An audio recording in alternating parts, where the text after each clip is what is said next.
Ronbus's new Refoam series is their first full foam core line, meaning there's no internal carbon fiber chassis like the fire core used in the Ripple. Instead, both paddles use a single 14mm block of dense microcellular polypropylene foam, paired with strategically placed 3D carbon lattice segments to reinforce stability around the sweet spot. The lineup includes two shapes, the elongated R114 and the hybrid R414. Both use a raw Toray T700 carbon fiber face and aim to deliver a more predictable, stable response than the Ripple, with a middle-of-the-road power profile that still lets you pressure with pace. On paper, they slot below the Ripple in raw output, but above softer, muted all-court paddles. I've been testing both shapes over the past several weeks to see how they perform in different phases of play, where each one stands out, and what kind of player will benefit most.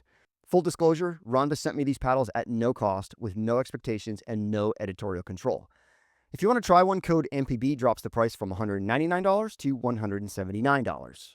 The Refoam series uses Ronbus's new MPP microcellular polypropylene foam core, a departure from the Ripple's fire core, which paired EVA foam with an internal carbon fiber chassis.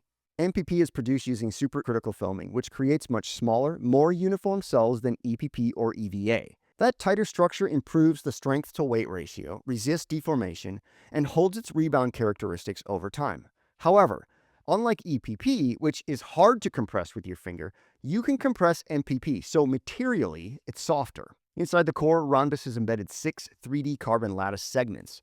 Each is a lower density foam block wrapped in a carbon fiber grid, then positioned around the perimeter to add structural stability where it matters most, near the sweet spot, without creating dead zones along the edge. This layout also boosts twist weight while keeping swing weight manageable. The face is raw Toray T700 carbon fiber with a textured finish. Ronbus isn't layering fiberglass into the hitting surface here. It's a pure carbon layup, so the dwell time and spin come from the MPP core's hold and the surface texture rather than from a softer face blend. Both Refoam models share the same 14mm MPP foam and 3D carbon lattice construction, raw Toray T700 carbon fiber face, 5.5-inch handle length, and a 4.25-inch octagonal grip. The R114 elongated measures 16.5 inches long by 7.5 inches wide, while the R414 hybrid comes in at 16.25 inches long by 7.75 inches wide. My R114 test unit weighed 7.81 ounces with a swing weight of 114.4 and a twist weight of 6.15. The R414 came in slightly heavier at 7.89 ounces, but with a lower swing weight of 111.15 and a higher twist weight of 6.45. That extra face width on the R414 shapes more mass outward, which is why it plays more forgiving despite being fractionally lighter to swing. Performance testing put both paddles in the middle range for power. Plenty to pressure when you swing through, but not a free power setup. Pop is also middle tier with enough rebound to win hands battles without feeling jumpy or overly lively. Spin potential is upper mid-tier for a raw carbon face, consistent and easy to access without needing extreme mechanics. The low swing weights in stock form give both models plenty of headroom for customization. Adding weight at 12 o'clock increases drive penetration significantly, while weighting the sides or throat can push stability even further without making them sluggish. The first thing you notice with the Refoam series is the feel. Contact is plush yet firm, but also dense. No hollow ring, no overflex, and no stiff jolt. The ball stays on the face long enough to shape your shot, but the rebound is clean, so you're not fighting float or launch angle issues on faster swings. From the baseline, both shapes deliver enough pace to pressure when you accelerate, but they won't hand you easy depth on lazy strokes. You don't get free power here. Drives and serves feel predictable, linear power rather than a trampoline-like ramp-up, so you can come up without worrying about the ball sailing. The R114's extra length gives you more leverage on full swings, while the hybrid-shaped R414 trades that for a wider contact zone that's easier to square up in quick exchanges. In the soft game, the dwell time from the MPP core stands out. I'm struggling to find a paddle that compares to this in terms of feel, particularly how the ball feels off the face. Resets drop in with minimal effort, and directional control is easy to manage even when you're taking pace off the ball. The face holds its line well on dinks and drops. It's lively, and the drop-off decay is minimal when you miss the exact center. At the kitchen, both shapes stay stable in hand. The R414's higher twist rate makes it more forgiving on off-center contact, while the R114 is also quick to move and also snappy on counters. Pop is enough to finish a point and control enough to keep blocks and flicks from sailing long. The dimensional differences between the shapes show up immediately. The elongated R114 at 16.5 inches long by 7.5 inches wide also plays quick through the air, with slightly more leverage on full strokes. That extra reach helps on high balls and baseline drives, and the narrower head keeps maneuverability high. The trade-off is a narrower sweet spot. Misses towards the edge lose more energy, and torsional stability, while solid, isn't as high as the hybrid. In fast kitchen exchanges or defensive blocks, it holds its line better when contact drifts off center, though it gives up a touch of leverage and penetration on long drives compared to the R114. Spin production is consistent across both shapes. The raw carbon face and moderate dwell let you shape tops and drives and dinks without overcompensating on swing path. It's not max output Gen 4 spin, but it's comfortably in the upper mid-tier and holds up across sessions without a noticeable drop in grip.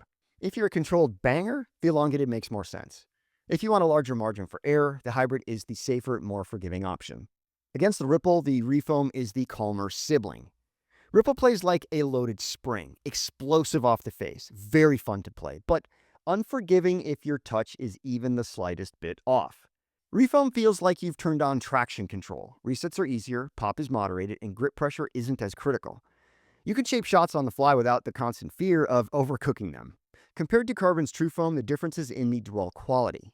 I think True Foam holds the ball longer and flexes more. Great for spin shaping or whip mechanics, but it can feel elastic under pressure. Refoam's dwell is dense and stable, quick to compress and return, making it more predictable in speed-ups and counters, though less expressive for extreme topspin. You also won't be surprised on pop shots like you sometimes are with the True Foam. The Groovin Laser Solid Foam runs firmer, while Refoam's impact feel is easier on the hand and more forgiving on depth control. The laser gives you more immediate pop, but less nuance in control. The Selkirk Boomstik delivers more dwell and trampoline effect, but not excessive Gen 3 mod type effect, and a bigger sweet spot. Refoam trades some of that liveliness for predictability. It's easier to manage on finesse shots and lets you stay compact without overshooting. The Thrive Fury leans pop forward with a ramp up in power as you accelerate. Refoam is more linear in its response and more forgiving in neutral rallies. It's steadier on touch shots, but won't give you the same free pace if you're looking for the paddle to do the heavy lifting. The Refoam series is going to land best with players who want stability and predictability from an all-court paddle without falling into the overly muted or spongy category. If your game is built on resets, dinks, and shaping points rather than relying on the paddle to do the heavy lifting on pace, the Refoam's firm but not stiff feel delivers control while still moving quickly in the hand. Advanced players who like to tune their gear will appreciate how much room there is to build these out. Both shapes start under 115 swing weight with moderate twist weights, which means you can add weight for more plow-through or stability without tipping them into sluggish territory. The structure holds up well under tuning, and once weighted, both sweet spot and shot stability improve noticeably. It's also a fit for players who can generate their own power. Power and pop are both in the mid-tier range, enough to pressure opponents when you accelerate, but not a free pace setup. Upper-tier players who want plush impact without giving up directional control will find it rewarding, especially if they've struggled with hotter foam builds like the Flick F1. This is not the best choice if you're chasing maximum free power, trampoline-style rebound, or the crisp pop of a thermoform Gen 2 paddle like the Wild Thing. Beginners or players who need maximum sweet spot forgiveness might also find it less plug-and-play, especially in the elongated R1, which is less forgiving without added weight. At $199 retail and $179 with code NPB, the Refoam comes in at around $80 less than the Ripple at $280. Let's be straight here. You're not getting Ripple-level firepower here, but you're getting a refined, plush, and stable Gen 4, more tempered experience that can be tailored to your liking. For players who want a well-built, tunable, all-court paddle with advanced materials without chasing maximum velocity or raw punch, the Refoam delivers strong value in a category where hot foam core paddles usually come in at much higher prices. Bottom line, the Ronbus Refoam series delivers a stable, plush, for foam, and predictable all-court package that's easy to trust and easy to tune.